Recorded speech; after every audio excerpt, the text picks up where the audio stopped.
একদিন এক ছাত্র তার সহপাঠীর পিঠে একটা কাগজ সেঁটে দিল।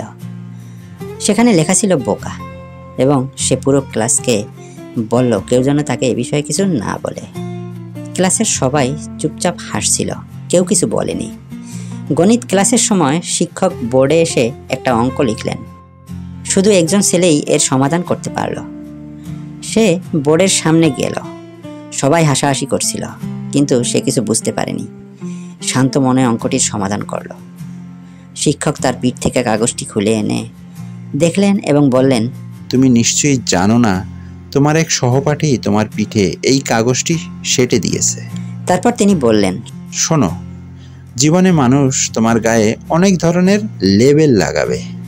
বেশিরভাগই তোমার অগ্রগতির পথে বাধার সৃষ্টি করবে। তুমি যদি জানতে পারতে যে তোমার পিঠে এই কাগজটি সাঁটা হয়েছে, তাহলে হয়তো ব্ল্যাকবোর্ডে এসে অঙ্কটা করতে চাইতে না, আর তোমার প্রতিভাও প্রকাশ পেত না। তাই মনে রেখো, তুমি কি করছো সেটাই আসল কথা। অন্যেরা তোমার সম্পর্কে কি বলছে সেটা ভুলে যাও। প্রতিটা সুযোগকে কাজে লাগিয়ে শেখো এবং নিজের উন্নতি করো।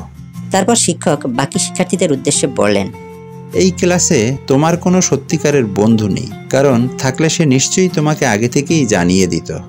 বন্ধুর সংখ্যা নয়, বরং তার বিশ্বস্ততা সবচেয়ে গুরুত্বপূর্ণ। প্রকৃত বন্ধু সেই যে তোমার অনুপস্থিতিতেও তোমার পাশে দাঁড়াবে। বাকিরা শুধু মুখে বড় বড় কথা বলবে। আর মনে রেখো, তুমি যদি সফল হও তাহলে অন্যদের সাহায্য করো, কারণ ওরাও তো আমাদেরই অংশ।